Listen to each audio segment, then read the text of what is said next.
The sum of it is we have to concentrate on what we are doing with the river rejuvenation projects and see Professor Subramanya to wait for a while before his turn comes and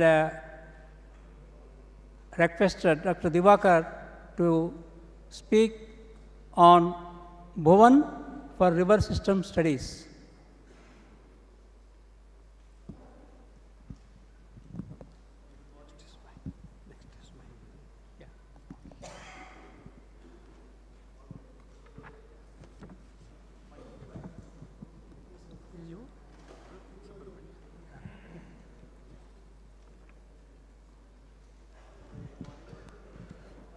Sound? Hello, hello. Yeah. Very good morning, and thanks for the organizers for getting ISRO here. And my presentation will be focused on what Chairman ISRO talked about just in his speech in the morning, where we can use the geospatial technology in a big way for addressing the river rejuvenation related problems. ISRO has its string of satellites in space, be it Earth observation satellites, be it the navigation satellites or communication satellites. In addition to that, we have an excellent geospatial platforms that enables you to look at water in a very focused way. What you're seeing there in the beginning slide itself is the Earth revolving around and satellites in polar orbits providing excellent data.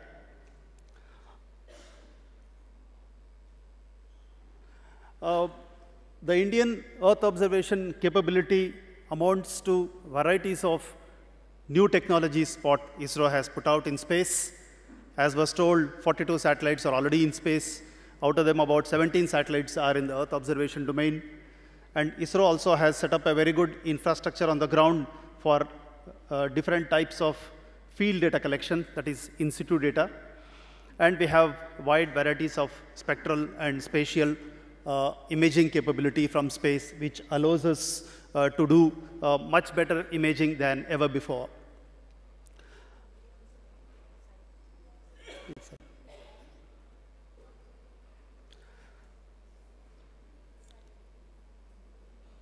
Yeah, but where does it go?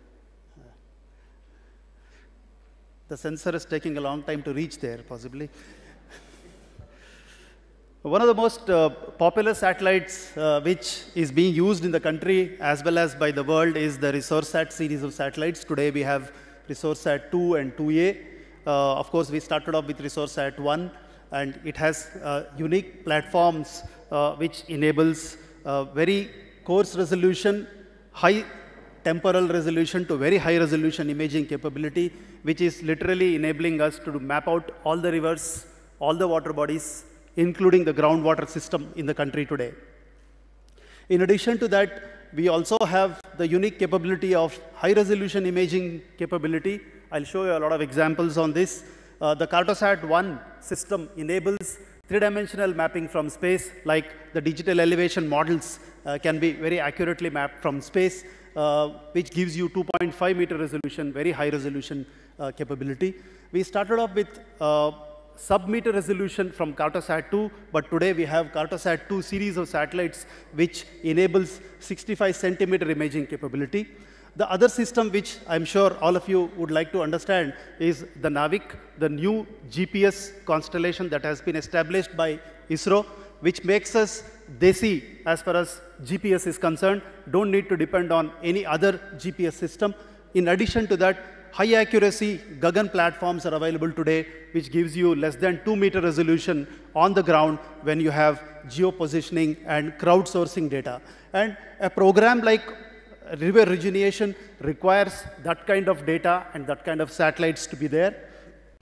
Coming to Bhuvan, my main focus of presentation, we started off in 2009 in a very humble way, and today we have grown that into a platform which has more than 100 server farms, and the server farm also accommodate distributed computing system where it enables hundreds and thousands of GIS layers that can be used for varieties of near real-time mapping and capabilities. Of course, the development has happened in phases, and we have been having releases of softwares and tools on a regular basis. Bhuvan Geoportal is typically a default national engine for geospatial data. Today, we have 1 meter resolution imaging capability that is put out on Bhuvan. That means literally any area you go, you will be able to browse onto a 1 meter resolution satellite data. On the top of it, you will get varieties of databases which can be used for decision making. In addition to that, Bhuvan also supports two-dimensional and three-dimensional data depiction, in addition to wide varieties of mobile tools that is available for mapping from the field, and all that conglomerate into one system that can be available for anybody. And mind you, Bhuvan doesn't need any authentication. Anybody can just log into the system, start using it for varieties of purposes. And I would suggest, as chairman declared in the morning, we will provide from ISRO all the support on Bhuvan for this particular project, what we are talking about. Bhuvan Geospatial Platform has varieties of things. This particular slide is trying to explain the visual platform, the platform for mobile application building. It allows you to do varieties of mapping and analysis. Varieties of new analytics can be created on this platform, in addition to the disaster management which can be done. A typical example of a very high resolution image, the way it looks on Bhuvan is shown here, which is at 1 meter resolution data. In addition to that, you can have data that also makes you to bring in field realities onto the system in the three-dimensional domain. The system for water resources can be more effectively used by web-based services. We have satellite images as well as base maps put out. Most of the people who would like to do GIS data analysis on Bhuvan would always worry about where is the base map, where are my images, where are the maps which I want. Up to village level, you don't have to search for any data or any map. All of them are available on Bhuvan platform. Bhuvan also teaches you how to bring in your own data, personalize Bhuvan, and use it for your purpose the way you would like to use. Much of the GIS work is drastically reduced in the Bhuvan platform. All you need is your own data integration onto the system, and we can give focused training and capacity building for people who are interested in using this. In addition, Bhuvan also allows a huge amount of data download capability. If you look at the technology for water resources management, there is some historical data put out there, but basically we are looking at an integrated water resources management. On one side, you are looking at surface water bodies. On the other side, you are looking at command areas, irrigation, flood, and other typical aspects, including the snow and glacier inventory. ISRO is one organization which has components of all these, what I have put out on this particular slide, being put out on Bhuvan, and we have total information that is kept available here. Especially when you look at the command areas and performance evaluation, the space data is one thing which is most useful for analyzing such kind of data, which we are doing it for the water ministry. In addition to that, ISRO does mapping of the entire country for land use, land cover, which is most important for a project of river rejuvenation. We are looking at the ecological development of the micro watersheds. You need to know what kind of land use exists, whether it is the right kind of land use, would you like to change the land use. And here is a database at 55-meter resolution, which allows you to go down to taluk level or possibly even less than taluk level, so that you can address specific problems of water.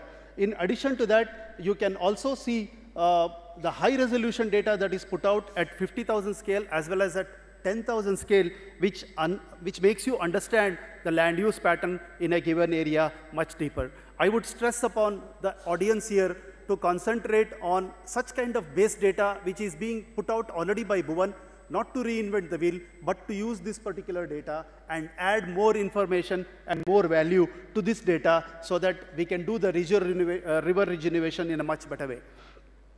ISRO also has put out a particular portal on Bhuvan, which we call it as Bhuvan Bhujal. Bhuvan Bhujal basically talks about providing groundwater potential maps for the entire country. And this particular data is again made online recently, which enables you to use as one of the backdrops of GIS in addition to the land use and land cover, plus the irrigation infrastructure and other details, so that you can address the surface water body, the groundwater, in toto. In fact, Sri Ji has very clearly told water is all around, under us, on the top, inside us. at least from space, we can give you information with respect to precipitation in the air from meteorological satellites. Groundwater maps are available, and we give you every week surface water body maps. So literally, space is already serving what Sri told in the morning, and it is already on Bhuvan.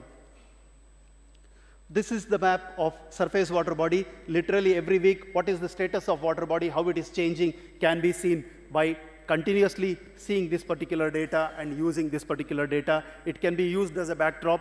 On a particular water body or a reservoir you concentrate, you will be able to see the dynamic changes that is taking place to the water body at any given instant point of time. In addition to that, ISRO through Bhuvan also looks at water body fraction as a data that can be downloaded for climate models. It also provides the snow cover fraction information as part of the NICES program of ISRO, which basically serves for climate change related aspects. Many people are interested in climate change, and here is an example where you can use it for that. And hydrology, it was talked about again in the morning, is most important, and we provide daily hydrological maps at 3-minute as well as 9-minute scales, which helps in major areas where you need to look at the climate related aspects. It was talked about again in the morning how paleochannels are important, and ISRO did a very unique work on lost Saraswati. We were able to literally map out all the paleochannels of the area, and this has enabled varieties of new things that has come up, particularly with respect to the groundwater potential and also on various other aspects of looking at the water. Of course, the entire slope map of this particular area has been mapped, and the gradients have been used in addition to the other collateral information, and the Saraswati river has literally been reconstructed using the space data, which is serving the Rajasthan deserts. We don't stop at that. We also are looking at Clean Ganga project, and we have had MOU. We created the entire Ganga basin database that's available on Bhuvan. If somebody is interested in focusing on Clean Ganga project, we are already on, and people can bring in a lot of database. We have already put out a good amount of information here, including propounding a mobile app which enables citizens, particularly through crowdsourcing principles, to provide a lot of data with respect to the polluting industries, which can be captured onto Bhuvan and it can be brought in. A lot of voluntary work is required here. As was told in the morning, Clean Ganga is one of the major projects of the country, and I think all of us need to butt in, and we have already put the entire portal of Clean Ganga project, and we are working with the Ministry of Water Resources on this particular project specifically. I'll take you into a different domain. We talked about the stereo imaging from space, which enables the digital elevation models and surface models, which helps us in understanding the terrain and planning for the rejuvenation. Country is very rich as far as terrain is concerned and capabilities are concerned. There are very high gradient areas, there are very medium and low gradient areas. All that is mapped. We have 3 versions of digital elevation models already mapped and kept on Bhuvan. If somebody is interested in downloading, the whole data can be downloaded, can be used for modeling. And I am highlighting this particular data for watershed kind of developmental activities. Sujala was mentioned in the morning. This was a key project which talked about not only planning, monitoring, and development up to the area where you see the impacts on the ground. This was a 9-year project which gave huge dividends to the dry areas, particularly the dryland areas got a big benefit from this particular project. In Karnataka, it was taken up in 5 districts, 748 watersheds, and all these got developed. People's participation came in a very big way, where GIS was brought down to Rangoli diagram on the ground, and we could quickly finish off this particular project in a big way. I would like to go fast. If the slides can go fast, I'm clicking harder, but if the slides can go fast, I can go fast. So we have moved into the integrated watershed development program, where we are now looking at 86,000 watersheds on the same lines. You can see any state, the watershed development that is going on, it is captured on Bhuvan, and that is being propounded and used by the government in a big way as far as the development is concerned. We are also looking into the assets that are being created through MNREGA, and which allows us again to see the kind of assets that are linked to water resources. On the elevation model related things, a couple of things I would like to show, if I can show quickly. We can make contour diagram from space. We can have digital elevation models coming out in the rasters. We can bring out the drainage maps at different scales, including morphometric analysis. We can reconstruct the relief shades. For example, this is an example of the data which we have done for Western Ghats. Entire Western Ghats in the digital elevation model is captured.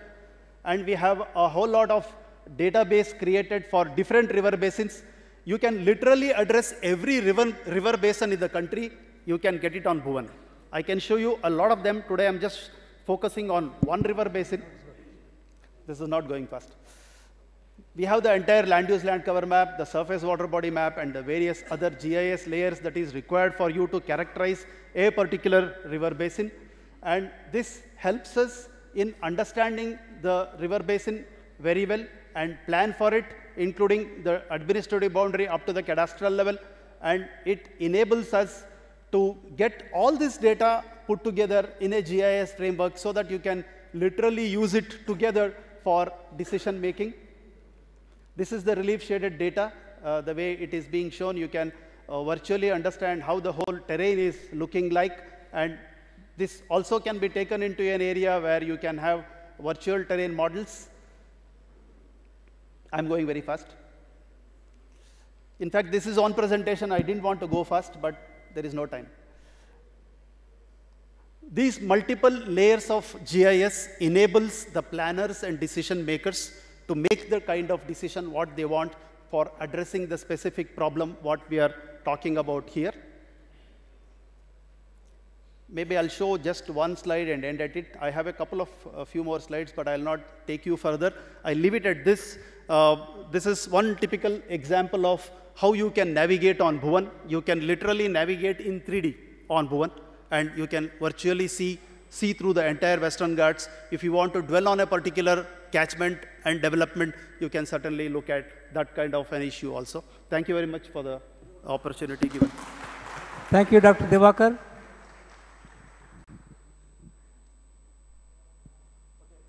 Raju wants me to just tell one more point. On Bhuvan, we can offer open training programs for any number of people who are interested in that. And we can train up large number of people to take up this as a de facto platform for river regeneration project. You can kindly link up with Dr. Lingaraju and give your details. We will plan for a major workshop. Could be a stream of workshops so that you actually get a feel of how to work on Bhuvan. Thank you. Thank you, Dr. Divakar, for the excellent presentation. There is plenty to learn from space. I don't think this time is sufficient, but all of you who belong to different states, you can go back to your remote sensing centers in each state. They will have Bhuvan. They will explain to you what is the benefit of Bhuvan in detail if you don't have time here. Otherwise, they are also planning to offer some training courses, which Dr. Lingaraju will coordinate, and you will also benefit from it. Since we are short of time, in fact, I forgot to allot the time. So not more than 15 minutes because we already lost time since the inauguration time. So about 15 minutes for each speaker. Next is Professor K. Subramanya, retired professor, IIT Kanpur. He's talking on aspects related to river rejuvenation in peninsular India, a short overview. So please stick to the time.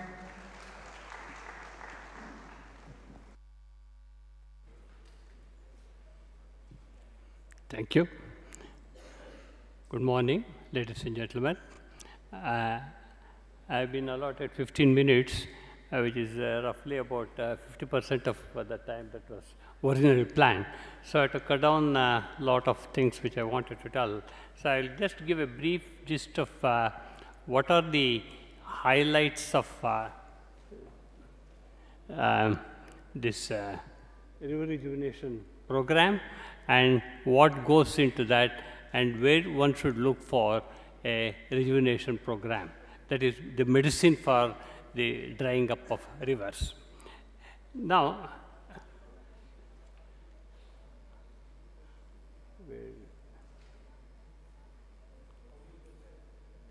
sorry, something doesn't move. This time is should be chopped off. Where does it go?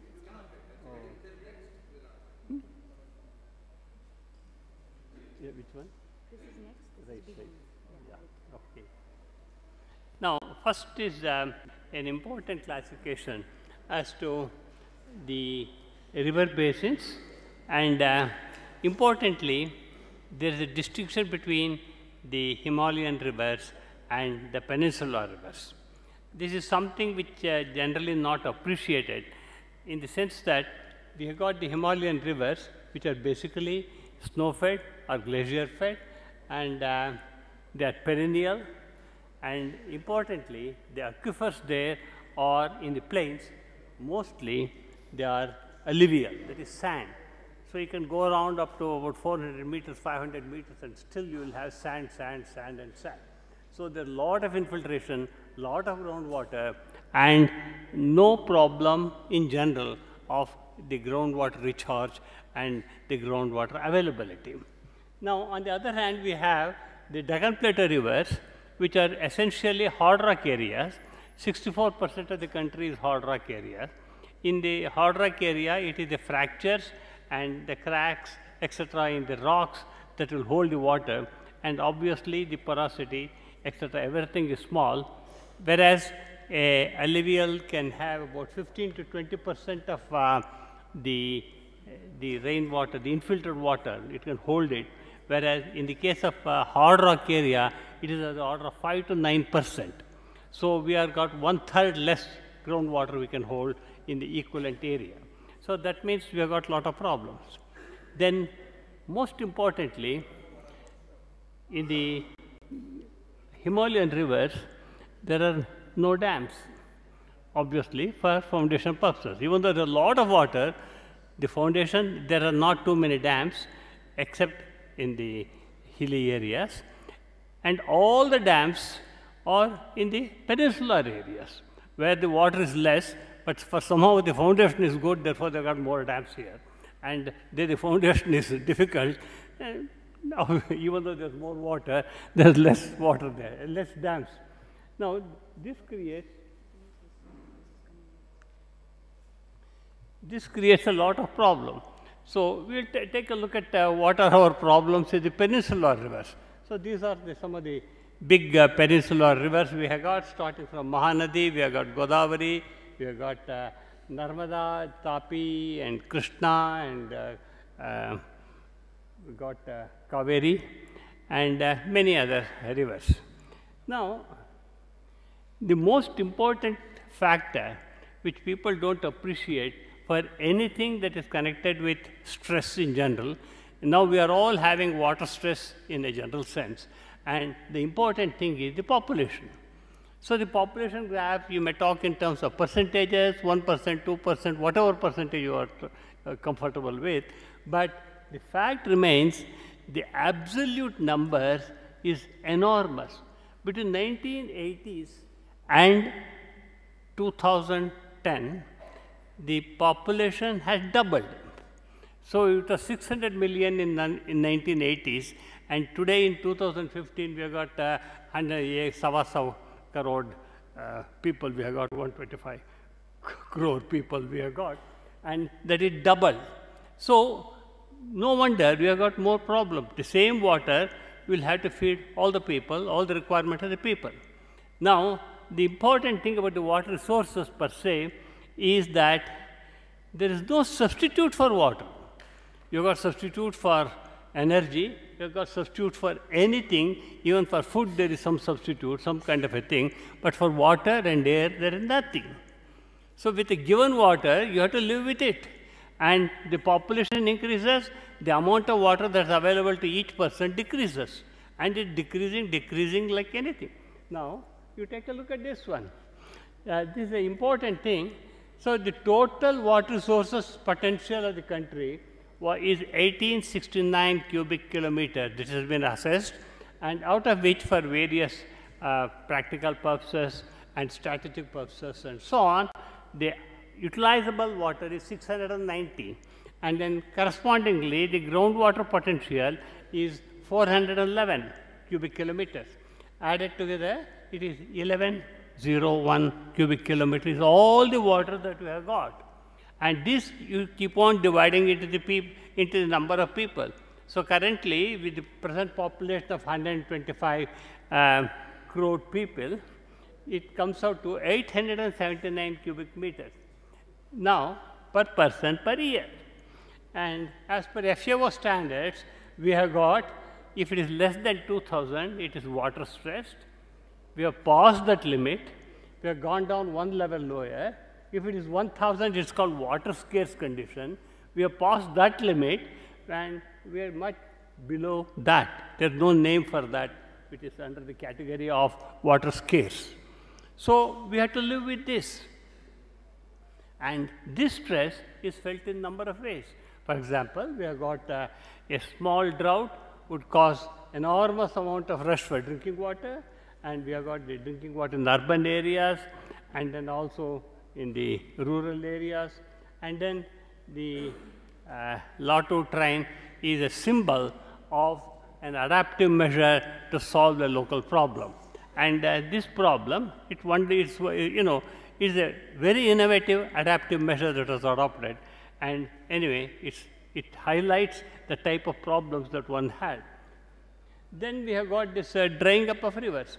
We have got a river in Maharashtra, the upper figure, the riverbed in Tamil Nadu, all sand, sand, and sand. And we have got a dried up river in Kerala. In the Bundelkhand, it is there. That is, you go to the north part of the peninsula or the southern part of Sri Lanka, the same type of situation is there. So the basic question is, why do rivers dry up? Then, basically, you can say it is the imbalance between the hydrology or the surface water and the groundwater between the stream and the groundwater at the location. Then we have got the man's influence on surface water. We have got the fragmentation of the streams by construction of the dams. Then there is a not caring for environmental flows, and then there is a groundwater problem associated with that. Now, coming to this one, impact of dams, and only in Peninsular River, we have got a lot of dams because the foundation is good. And the number of dams are there, the rivers are rain-fed only, and each one of the river holds, each one of the dam holds the water. And nobody is bothered about the downstream part of the dam. And there is what is called as the environmental flow, which is normally mandatory in all over the world. And the World Bank defines it as the quantity, quality, and timing of the water that one should release into the stream. And however, it has not been enforced legally in India, even though there is some recommendation. Now, at this point, I would like to tell a small thing. It's very interesting that India is one of the countries, probably the first country, who recognized the need for a continuous flowing river. That started in 1916 by Pandit Madan Mohan Malviya by a movement called as Aviral Ganga. And that was when they were building up a barrage across Ganga at Haridwar.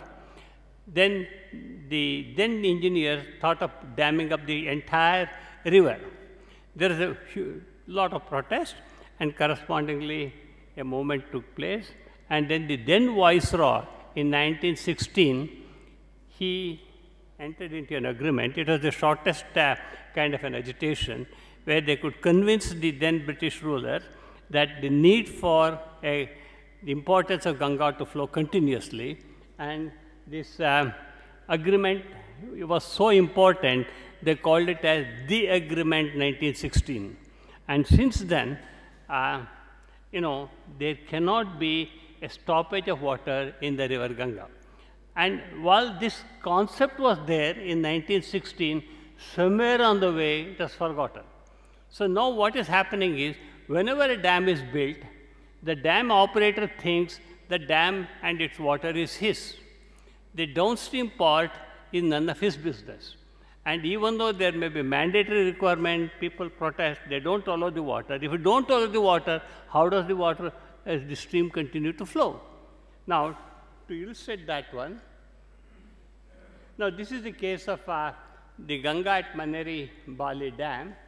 Is an interesting thing. Even though Aviral Ganga was there in 1916, some over-enthusiastic government and the engineers built a tunnel in a dam, 5.6 kilometer long tunnel, diverted the entire Ganga across the main stream. That was in 2008. So before you see the Ganga river, and after that for some time, this was what happened. There's a hue and cry, and there's a big agitation, and once again another agreement was reached between the Government of India and the people, saying that we will obey the Aviral Ganga concept once again, and the entire Maneri Valley project was scrapped. Anyway, so that is an important issue in the sense that the downstream flow of a river is very, very important, and the river must flow continuously. So the dam operator's responsibility lies in allowing a minimum amount of water, whatever is required downstream. There have been many Supreme Court judgments towards that. In connection with Krishna also there is a minimum requirement. Kaveri also there is a requirement, but you know how it runs. Now this is an important thing one would like to know, in the sense that this is called as the hydrograph, an annual hydrograph. It says of a peninsular river, a rain-fed river. When there is a rainy season, the water, the runoff from the stream, from the catchment area comes, reaches a peak, and then starts decreasing. Somewhere around October, the runoff decreases, and then it tapers off, and then the base flow or the contribution of the groundwater keeps on increasing and feeds the river for the rest of the year. So you see that here, from November onwards, practically, or December onwards, the entire river is fed by the groundwater, even though the river originally started with the stream water, that is the rainwater to start with. So it is a combination of the surface water and the groundwater that keeps a river running. Now, this is the same picture. Now, what happens is, this is just for you to understand what happens in a river. So if you have got a stream and the water table or the groundwater level on the either side is at a higher level, the water from the groundwater reaches into the stream and the stream gains the water. So that's what is happening from November onwards to January or even till about March of the year. So the stream keeps on gaining the water. On the other hand, if the water table is lower, the groundwater table is lower, then the stream loses the water into the groundwater. It goes off. Now,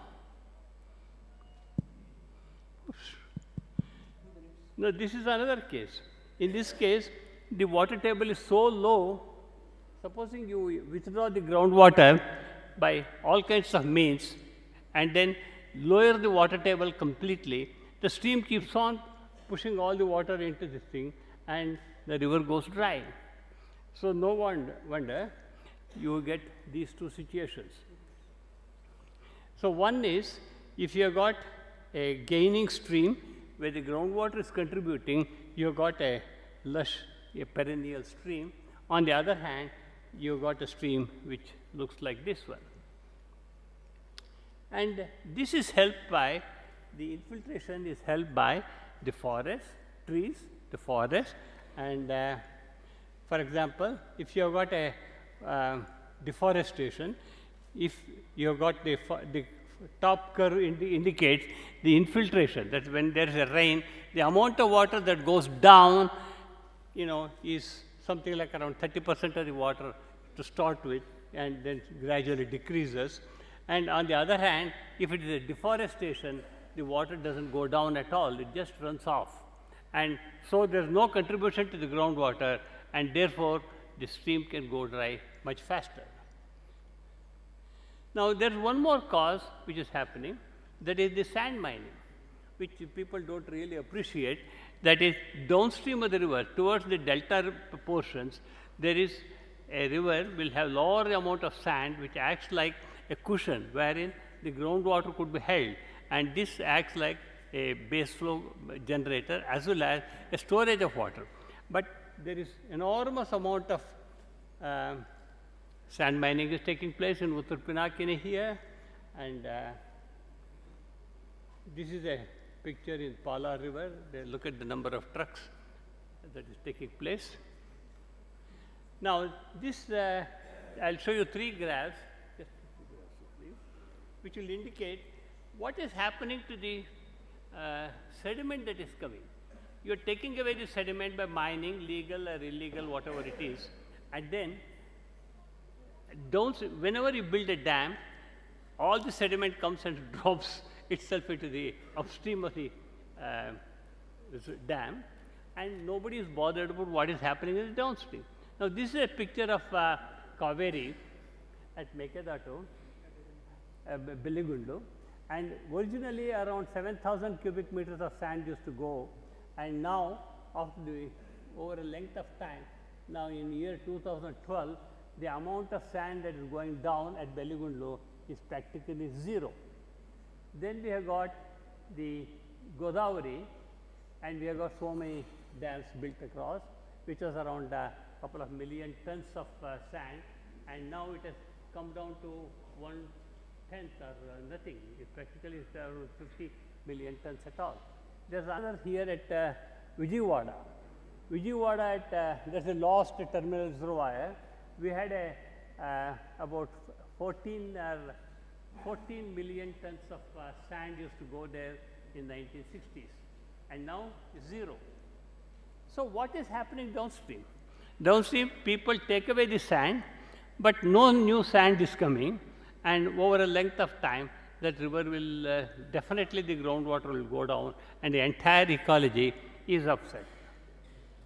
So we have got a lot of other issues related to the groundwater, and then basically the entire process we have got is of rejuvenating this is called as artificial recharge, and today people want to change the word, and they use the word management of aquifer recharge, or MAR is the new terminology that is generally used, and this is generally there are so many MAR techniques. These are all site specific, and then this comes in the general domain of hydrogeology, and currently more than 20 countries in the world are adopting this MAR technology, and the art of living activities in India that have been taken up in this rejuvenation program is one of the largest projects of this kind in the world. Thank you.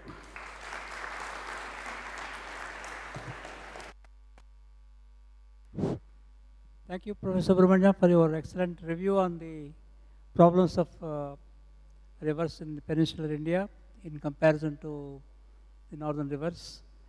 The question is, how do we handle these problems? See, saying is easier than doing it. So, for example, if river sand mining is stopped, who will be affected? The politicians. So, they will be involved in this. So, there is a problem of conflict of bureaucratic, political, and societal interaction. So, this is a problem which cannot be easily solved, but certainly the activities taken up by Gurudev is certainly a lead into that kind of a resolving the conflicts. So now, after thanking Professor Subramanya for his excellent talk, we will go to Mr. Subhajyoti Das, formerly Regional Director, Central Groundwater Board. He is going to talk about the drying of rivers.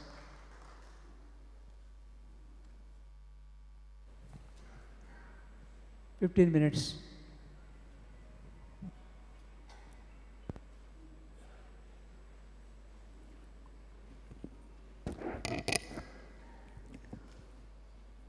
My preceding speaker has given an excellent introduction to the theme of this seminar.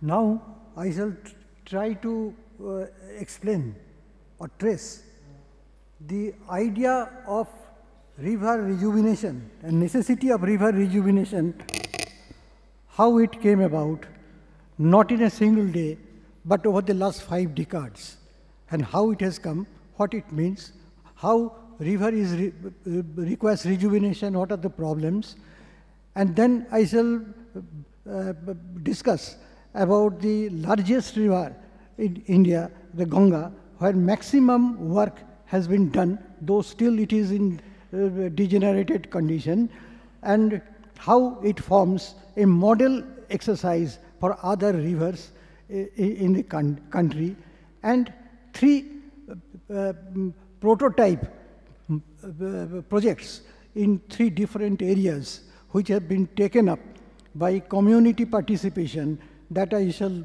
try to speak briefly. India is having 22 major river basins, including numerous medium and minor basins. Ancients used to maintain the health of the river systems, famous for their pristine water quality through traditional knowledge and practices. But sadly, all the rivers are now polluted, sapped of its normal flows by greed and abuse of man. Ganga is counted as one of the most polluted and endangered rivers of the world.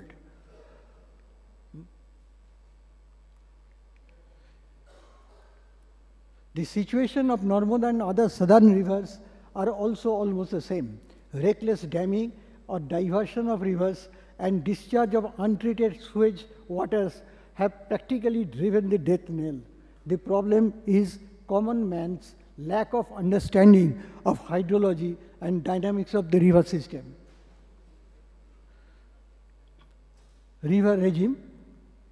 This is the hydrological cycle.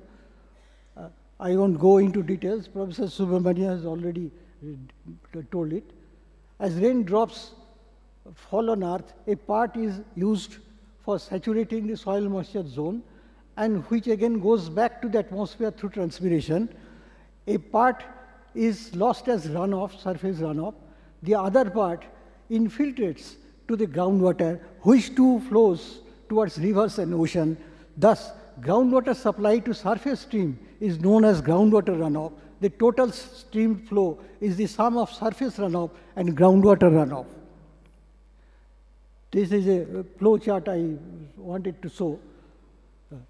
As precipitation falls on a catchment, often bounded by topographic highs, the water drains as streamlets to join the river to generate the flow.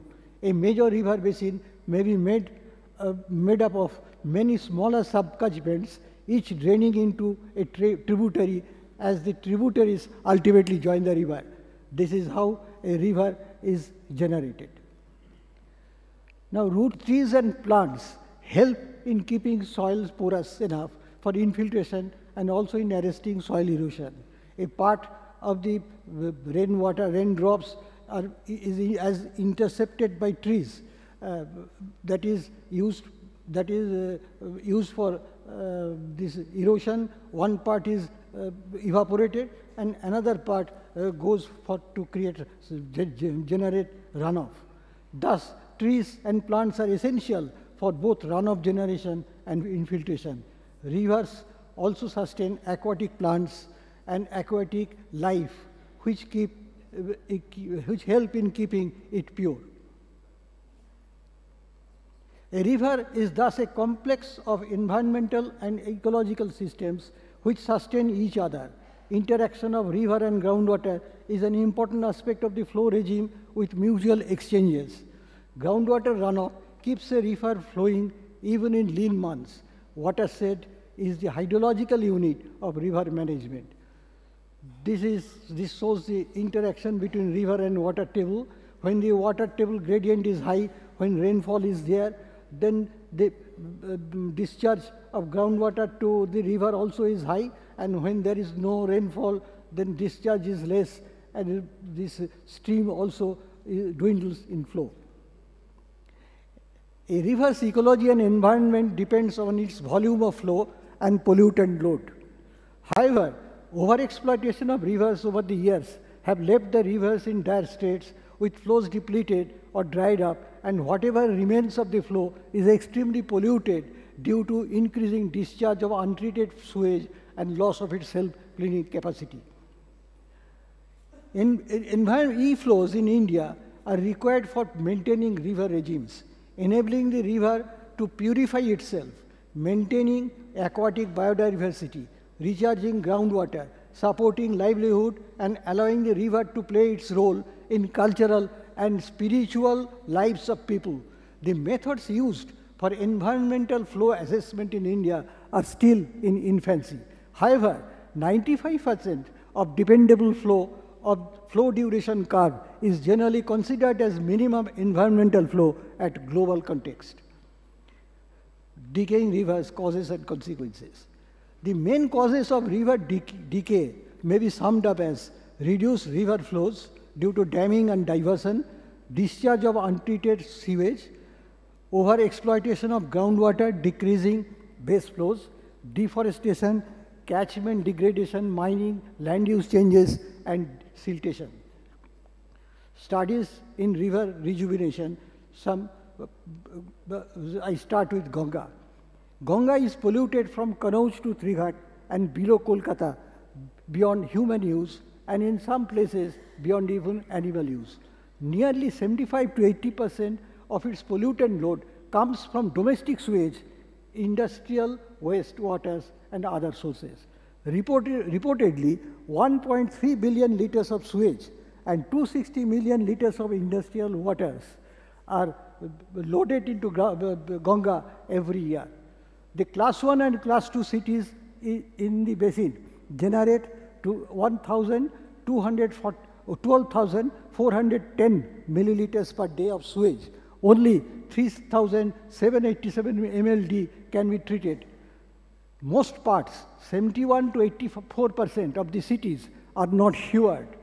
As a result, they generate huge unestimated sewage to be discharged into the Ganga. This is the Ganga river basin and Yamuna system. The following is some of the pollution hotspots of Ganga and its tributary. It will be seen that after Rishikesh, from Kanauj onwards up to Allahabad, it is how the BOD is too high, and so also fecal coliform. It is only after Patna it improves. And same is the case with Jamuna. The Agra also is in Delhi and Agra, the BOD is too high. On the bank of Jamuna, Delhi generates 4.5 billion liters of waste per day, out of which only 1.4 billion liters are treated. Huge loads of sewage and wastewaters are added to the Jamuna from Mathura, Vrindavan, Agra, Ghaziabad, and other industrial towns of western Uttar Pradesh. This is one picture of Jamuna at Noida, how it is foaming with pollution. Several workers report carcinogenic heavy metals in the river sediments and water, which find access to the food chain, aquatic plants, tissues of dolphins, crocodiles, fishes being responsible for their decline.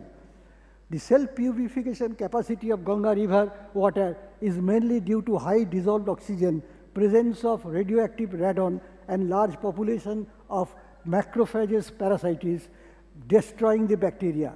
But pollutant overload and reduced river flows have degraded its self-cleaning capacity.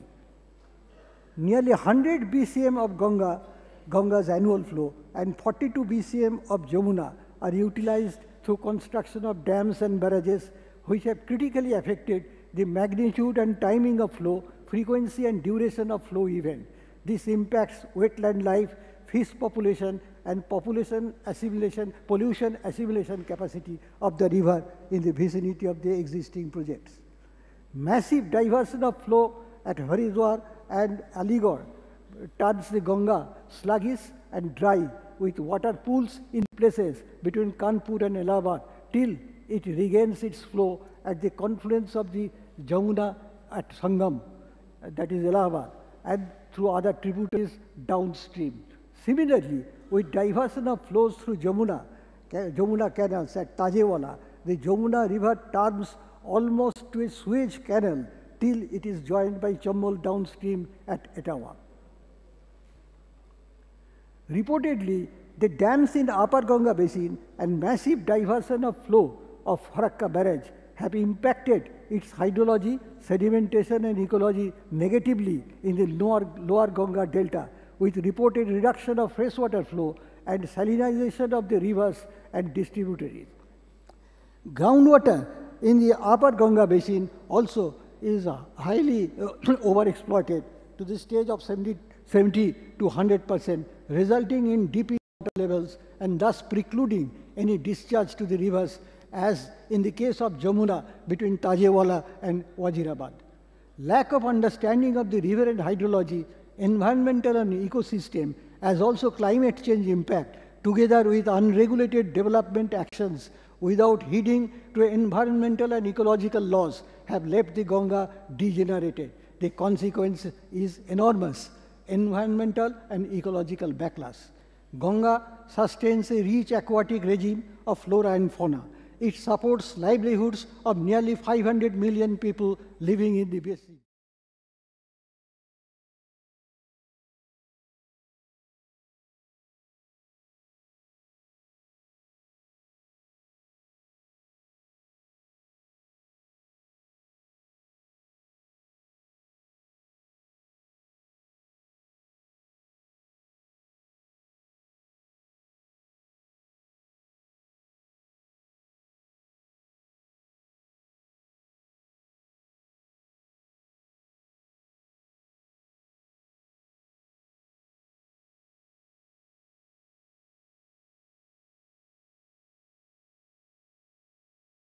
The dams. Environmental flows is key to sustenance of river regime. Groundwater overexploitation to be avoided. Watershed management and rainwater harvesting to augment groundwater and in turn river flows. Now I come to the state of other rivers. Bagmati in Bihar is an example of adverse fallout of heavy embanking of the river and its tributaries, ostensibly undertaken to prevent the river from overflowing its banks, but in effect, embanking creates flooding and waterlogging of the protected areas and prevents tributaries to enter the river. This leads to further embanking. The result is almost death of the river. Rivers of West Bengal are heavily dammed to provide for irrigation and flood control and prevent erosion, but in effect, it upset hydrological balance and ecological security. Damodar below Durgapur barrage, Moirakshi below Tilpara barrage, Kongshavati below Mukutmanipur barrage are all dry. There is hardly any ecological flow in the rivers. Mahanadi in Odisha and Chhattisgarh is heavily exploited for industries in upstream Chhattisgarh with a dam every 5 to 6 kilometers stretch, and also in downstream Odisha, providing a large unscheduled share for polluting industries without any thought on its management. Kaveri in Karnataka is in dire straits due to competitive grabbing of its water by various use sectors and in the riparian states without regard to total availability of water, failure to protect the watersheds, lakes, streams, and groundwater from overexploitation, encroachment, etc. Pollution from industrial and urban sewage in Polar, Kum, and Ajiyar rivers in Tamil Nadu, all tributaries of Kaveri, is a challenge to ecological and environmental security of these rivers. Because of multiple damming and excessive water allocation, without environmental flow allocation, outfalls of Godavari, Krishna, and Kaveri are all falling sharply.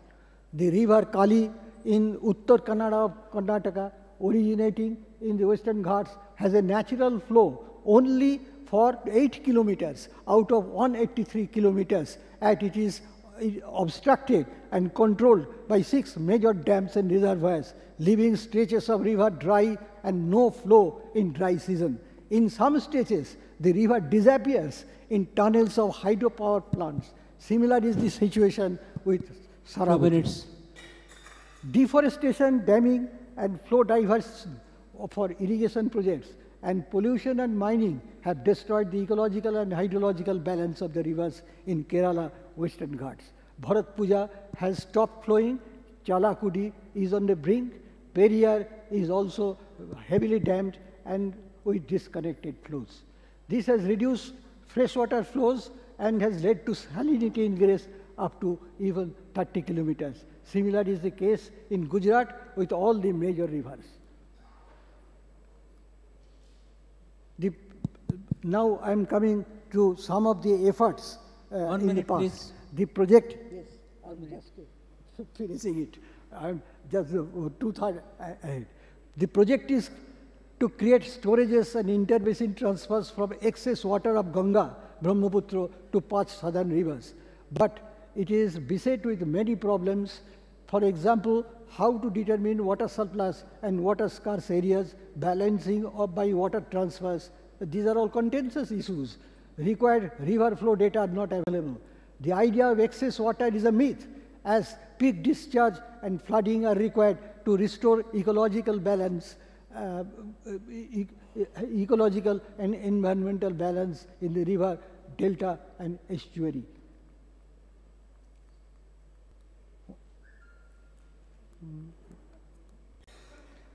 Rivers and groundwater reservoirs are both integral parts of the water cycle.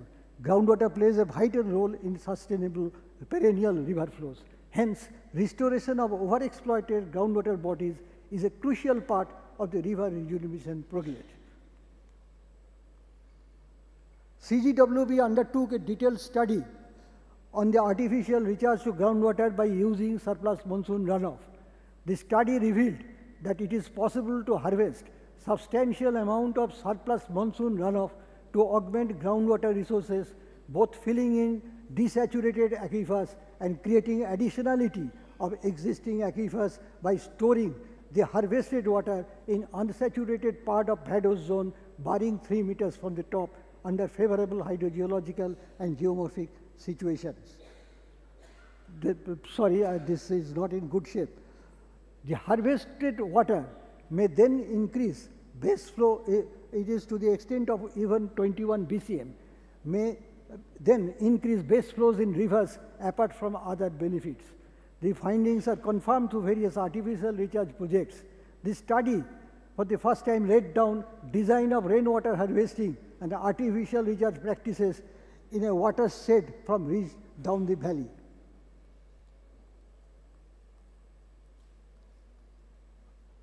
This is from ridge down the valley, that what are the different types of structures are feasible.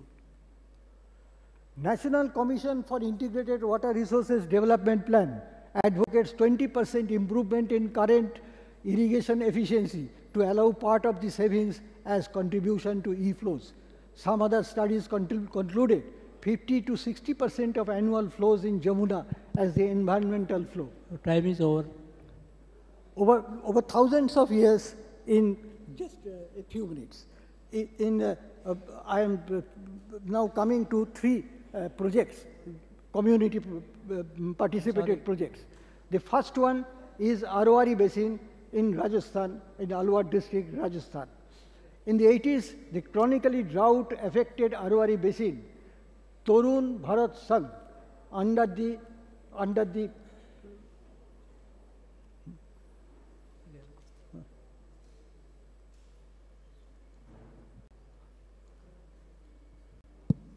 Please show the last slides.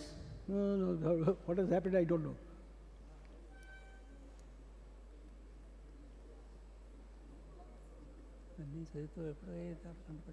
No,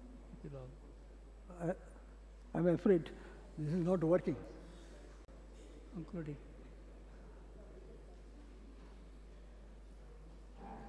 Anyway, I'm just reading out some of the... Thank you.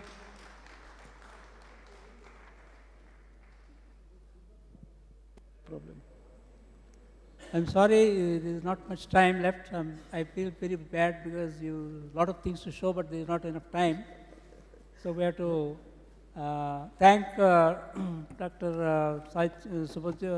Subhajyoti Das for enlightening us. There is a small announcement Dr. Subramaniam will make. After that, we'll have the last speaker. You will be delighted to know that right now 50,000 viewers from 50 plus countries, they are seeing live on YouTube, Facebook, Twitter, and also Art of Living webcast. So I request use the hashtag Revive to Survive and tweet about the conference. Also retweet from the Art of Living handle at the rate of Art of Living. Thank you. Thank you, Dr. Subramaniam. So we are not only the viewers, but there are thousands outside viewing this. So we have to be very cautious about what we are talking. And I'm sure the message we are giving to the rest of the world who are watching should be very, very clear. Now, may I invite the last speaker of the morning session, Professor Faulkner, School of Engineering, Cardiff University.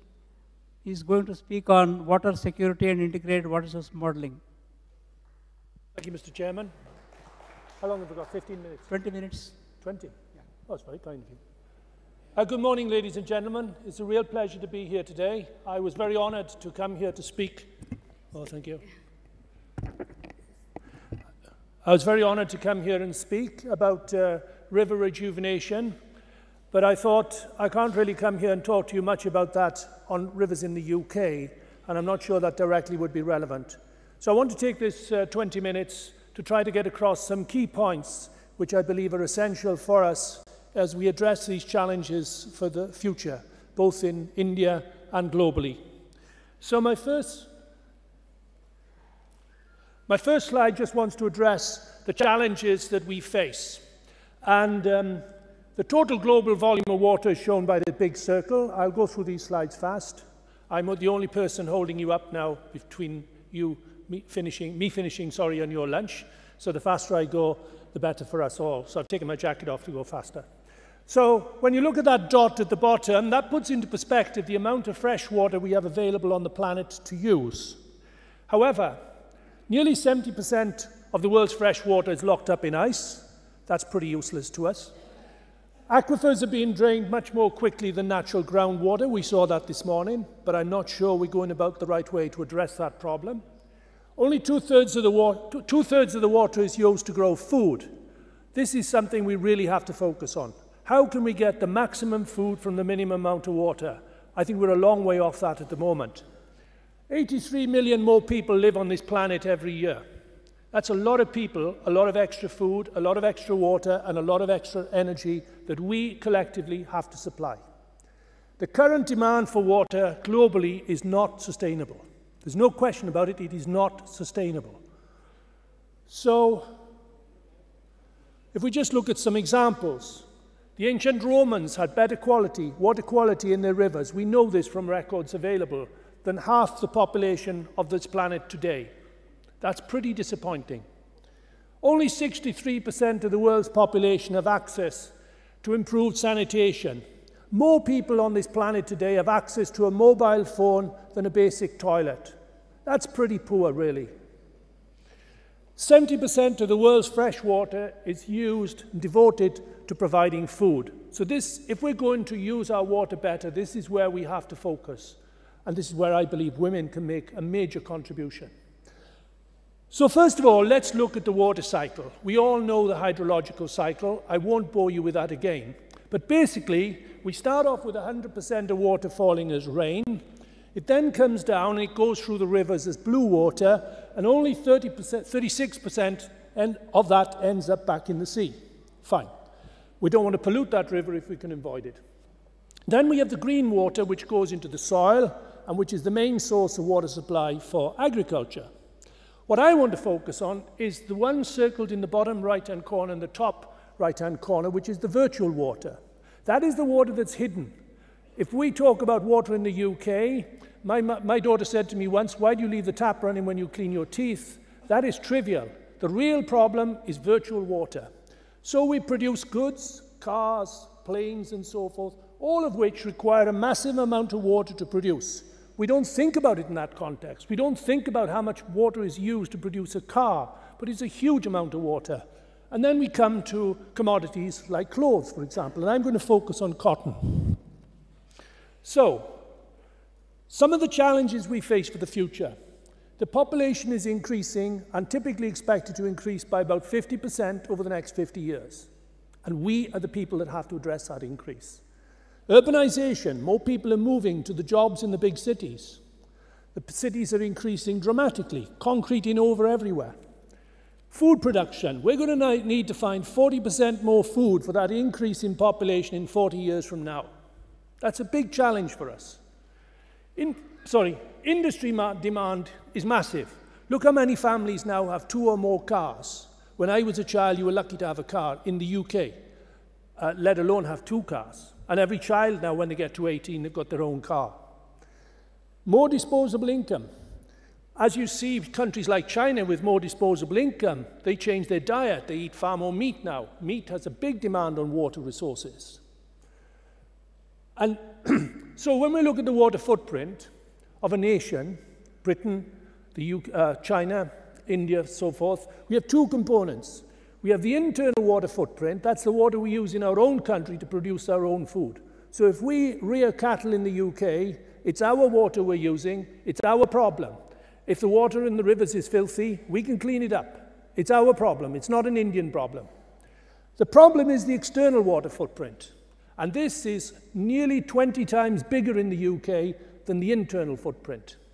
So we have cotton, for example. I cited it this morning. Let's stick to cotton. I buy cotton clothes in the UK. Men and women wear cotton clothes frequently. That is a virtual water footprint because we produce no cotton in the UK. So let's just take that as an example. So the water footprint, the external water footprint of clothes worn by people in the UK has a huge impact in countries like Egypt, India, and so forth, countries with major water pollution problems. So it is a problem and should be a problem for the people in Britain, and so forth. So we look at some examples. 1 cup of coffee requires 150 litres of water to produce. We don't grow any coffee in the UK. We get it mainly from Brazil. So we're using Brazilian water when we drink 1 cup of coffee. We eat steak regularly, meat, 26 bars of water to produce 1 steak for a family. But let me turn to cotton, jeans. We need 73 bars of water to produce a pair of jeans. That cotton probably comes from India. If we look at this chart, you can't see the figures probably, but the biggest import of cotton into the European Union comes from your country here, India. If anybody wants to see slides, I can send them to you afterwards if you send me an email. And look at some of the virtual water impacts sticking to cotton. The Aral Sea has disappeared. The people of Kazakhstan no longer have this very large water body for fishing and a whole range of tourist activities and so forth because of mismanagement of water to provide cotton for people in the West. So consumption in one place can have a drastic impact on water resources in another country. And we have to make sure that the West doesn't become so obsessed with cotton, for example, that it really damages your water resource here to provide food for your own people. This is a problem with our culture. The man on the left here is a common newsreader in the UK. He can read that news every day of the week. He can always wear a dark suit. He can wear a white shirt, not the same white shirt, but he can wear a white shirt and he can wear a red tie. He can wear that today, tomorrow, next week, the week after, and nobody comments on his clothing. When the woman wears that dress, if she wears that dress every day of the week, she'd be fired within a week. She would be expected to wear a different dress every day. The newspapers will report on her dress sense and so forth. So the cotton demand, the water demand from the cotton that she is consuming relative to the man is huge. Does she need to wear a different dress every day? If we educate the public, I don't think there will be so much demand to wear a different dress every day, for example. So the point here, the man newsreader can wear the same suit daily, but the woman is expected to wear a different dress in most countries. Even China now, you watch the Chinese television and the woman newsreader has a different dress on almost every day of the week. Huge impact on water resources. Is it necessary? No. The cost of water. We talk about the cost of water in the UK being high, but we are only talking about consumptive use. The water that the water company supplies to us as a domestic user, and then we discharge back and they treat it. And even that's quite cheap. The consumption of water for a week is about 1 cubic meter, 4.6 US dollars. Nobody understands the British pound anymore. That's why we need to come out of European Union. So I've written all my figures in dollars. However, a pint of beer in my country will cost you the same as a whole week's consumptive use of water. However, we haven't included in our costs the ecosystem, the rivers, the aquifers, and so on. And we need to include this. Someone has to pay for it at the end. So virtual water, we have to cost this virtual water. If we are going to buy cotton from you in India, for example, we have to make sure that the cleaning up of the water after the cotton has been produced is paid for by the person in the UK who buys the dress. And that, to start with, would make people wear less clothes or change their clothes so frequently. We should judge people by their personality, not the clothes they wear. So, ecosystem services. Let's look at some of the key factors that they provide us with. Provisional services, controlling water quality and quantitative consumptive use. If we keep the rivers clean and we take the water in further downstream to feed the large city, we can reduce the consumptive costs. They're used for bus-rim flood flows. If we control our environmental flows, we can manage our flooding better.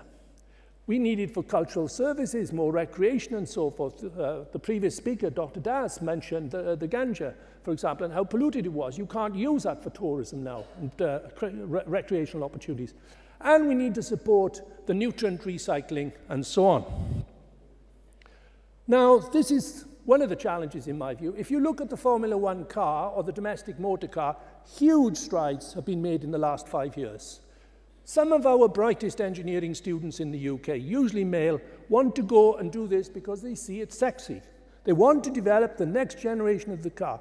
I could talk for 10 minutes on how the Formula One car has gone from using 300 litres per race to 100 litres per race in 4 years. The developments of the Formula One car and the developments in the domestic car over the last 5 years and so have been phenomenal. We have brought technology to the table and dramatically improved the motor car. And not long from now, we'll have an electric car. Boys love this. They have Meccano when they're 4 years of age. They love cars and engineering.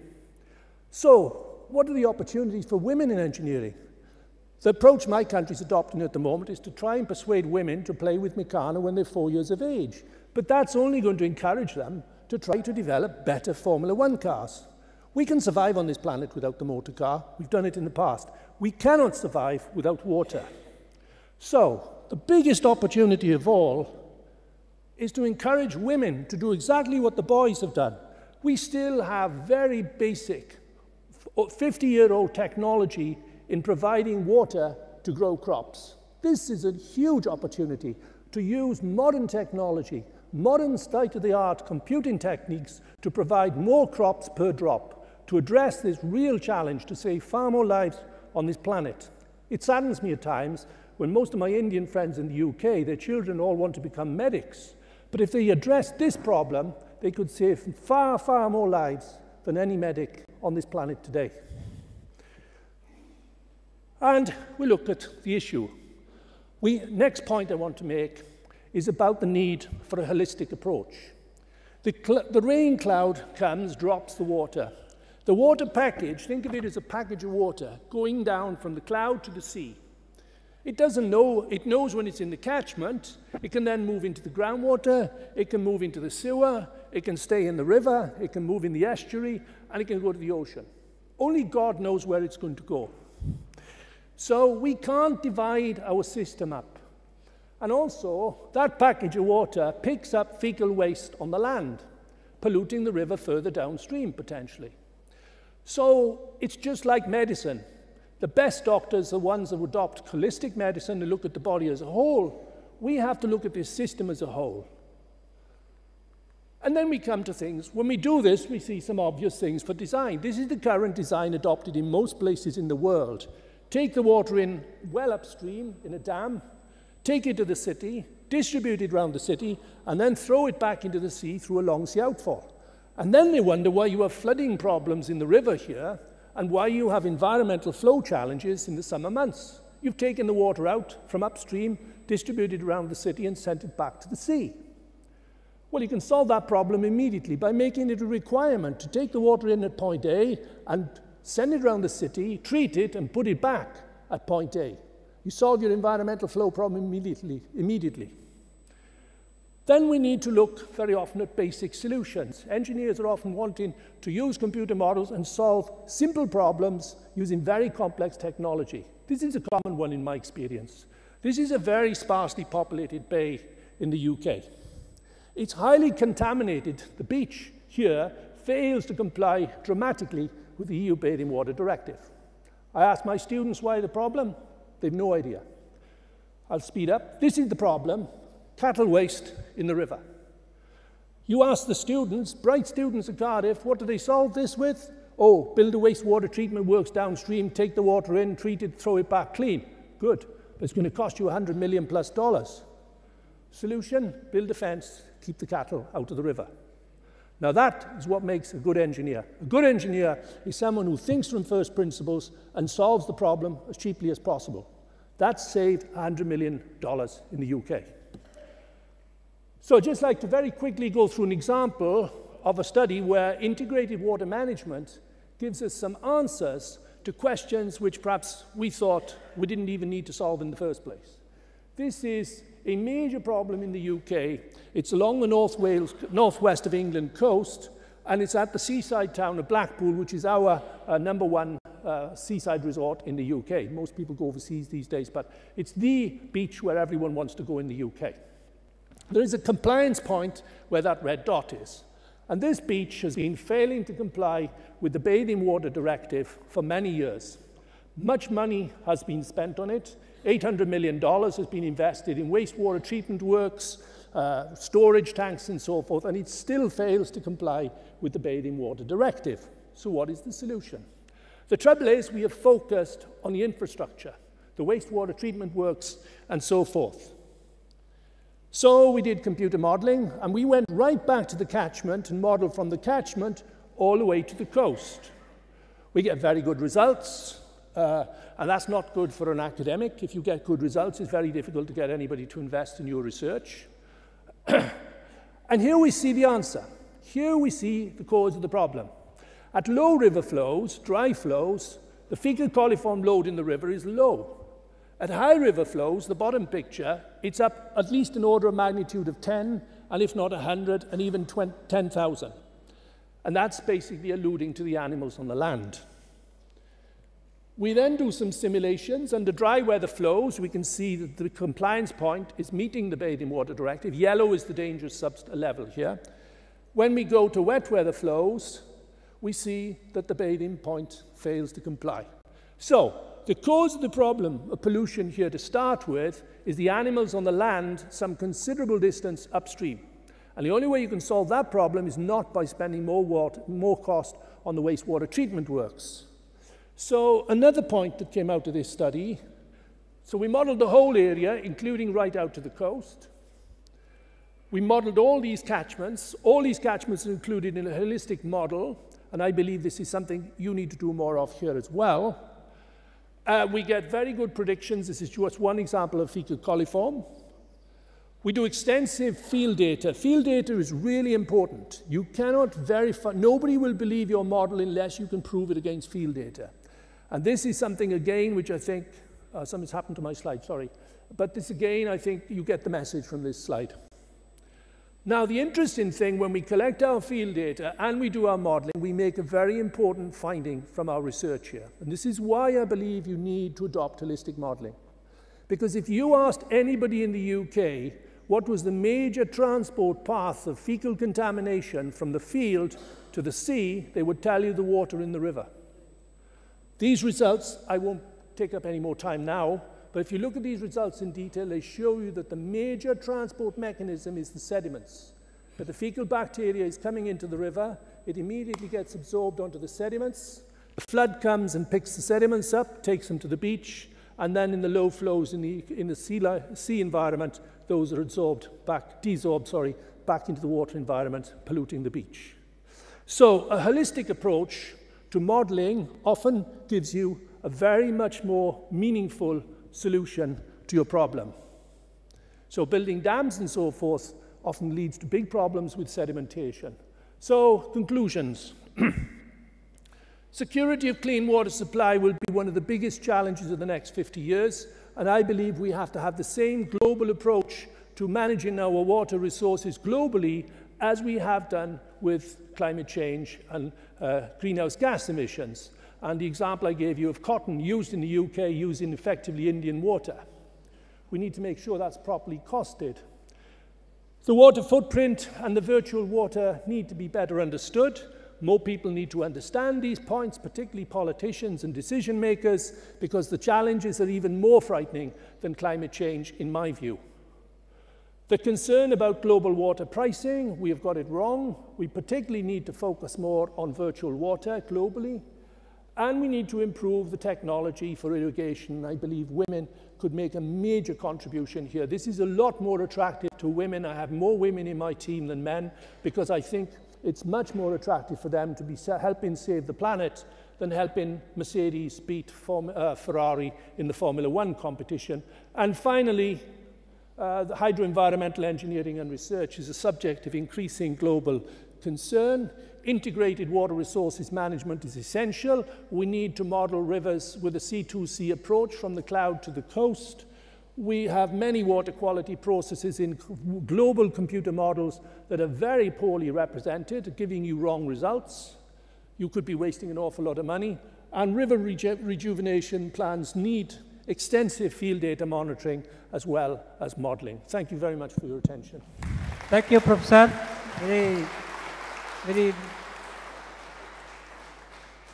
Very interesting ideas about not only river rejuvenation or watershed modeling, but the multiple applications of water in the industry and very common items of common use. He has brought forward this kind of applications, and obviously the integrated management that is ultimately the solution, where all factors have to be taken into consideration: the pricing, the management, the technology, everything, and also the quality. And the quality is very important because from the health point of view. Now we have completed just 5 minutes before the close. I was told by 1 o'clock we have to stop.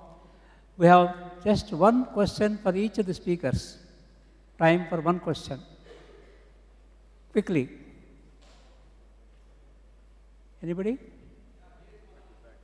Yeah, you have to take a mic, otherwise you can't hear.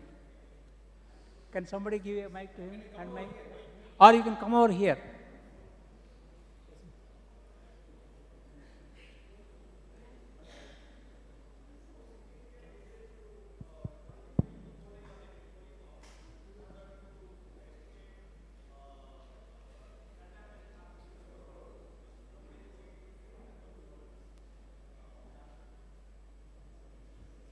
Who will answer that?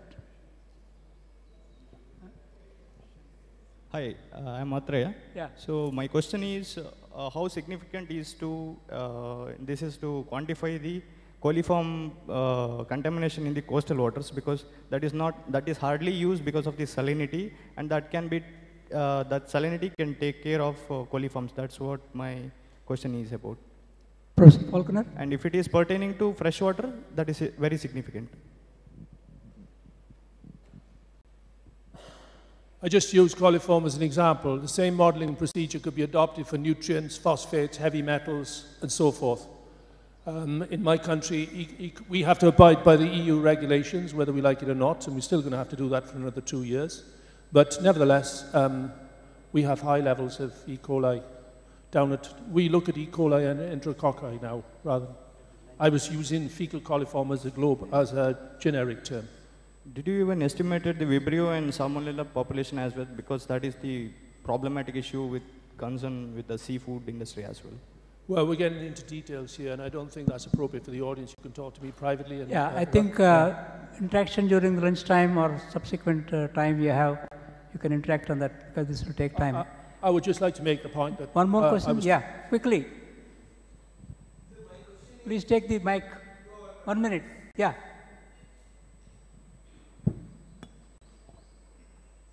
I'm Kiran Kulkarni. I have my question to the first speaker from ISRO. He was telling that the Bhuvan can be tracked to find out the pollutants into the river and drains and water bodies. And in Bengaluru, we have the Belandur, which is the world famous now. We would definitely like to know, because no polluter has been identified so far.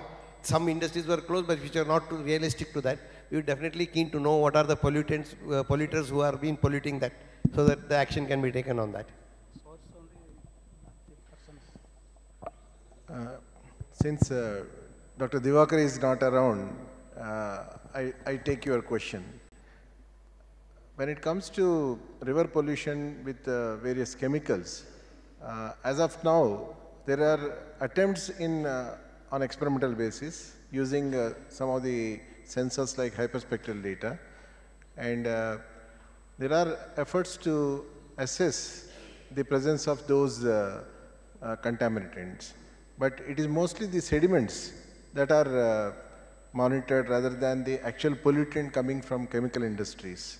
And whatever airborne hyperspectral sensors are available on campaign mode, that is the one, those are the ones being used for such R&D studies. I think we are still a bit away from really making a breakthrough in that aspect. Thank you. Dr. Rao, one last question. Yes. Hello. I think you were expressing about that cloud to coast. Your presentation slide was depicting cloud to coast. Is it related to cloud seeding operations? Are you also referring to cloud seeding, because you mentioned the cloud to coast? Are you talking about cloud seeding? No, I wasn't talking about cloud seeding. I was talking about computational modeling. In my experience, what tends to happen in most countries, including my own, a local council, local authority has a problem with flooding, gets consultants in to model the flooding locally, solves their problem, only to move it downstream or upstream, whichever the case may be. What I'm saying is, to solve a problem for a particular community, you have to look at the river system right from the top down to the sea and get the best solution for the whole river reach, not just that community. I was under the impression, when it was mentioned as cloud to coast, I was under the impression that it must be a cloud seeding operation where it can be, enhancement of... Well, I have done work on cloud seeding, but I wasn't referring to cloud, I wasn't thinking of cloud seeding here. When the water particle drops from the cloud, it's clear, it's very good quality. We'd love that. So we have to manage it from there right down to the sea. Okay, Thank you. Okay. Yes, last question. Hello, good afternoon all. My name is Chandrakant Palve, and my question is that how this conference will be beneficial for the Art of Living Foundation to improve the practical efficiency in the rural areas. I think we are in the first session of the first day. We'll address your point in the panel discussion tomorrow. Okay. After going through all the discussions. Thank you. Okay. I think we have no time to summarize. I think everything has been cleared. So all that I want to say is it has been an excellent morning, first session. All speakers have given their ideas related to the water and water use, how to conserve it, and how to protect it, and how to take care of the future generations. Please remember, sustainable living means not only our comfort of today, but the comforts of future generations. That is what is really important. Thank you very much for giving me the opportunity, and my co-chair, on behalf of co-chair, we thank the organizers for giving the opportunity to chair the session, and I hand over this mic to the organizers.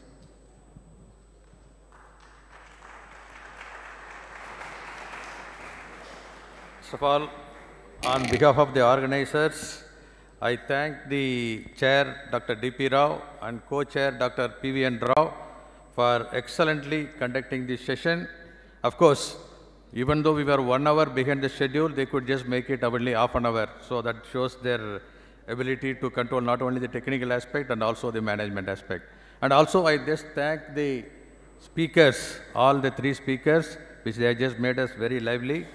And once for all, can you just give a big hand to all the people speakers and the chairman? Okay.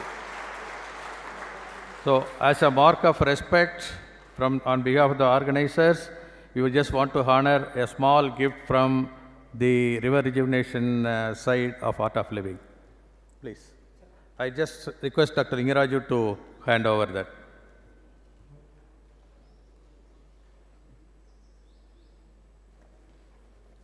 And also Commodore Harsha.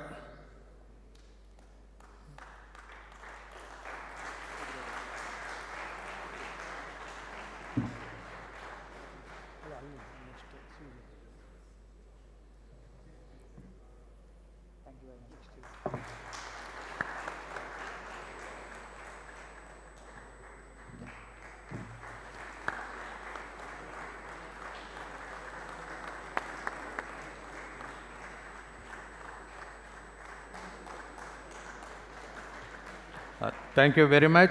Now we will break for lunch and again assemble by 2 o'clock. You know, then we are just short of time. And we will be assembled here by 2 o'clock.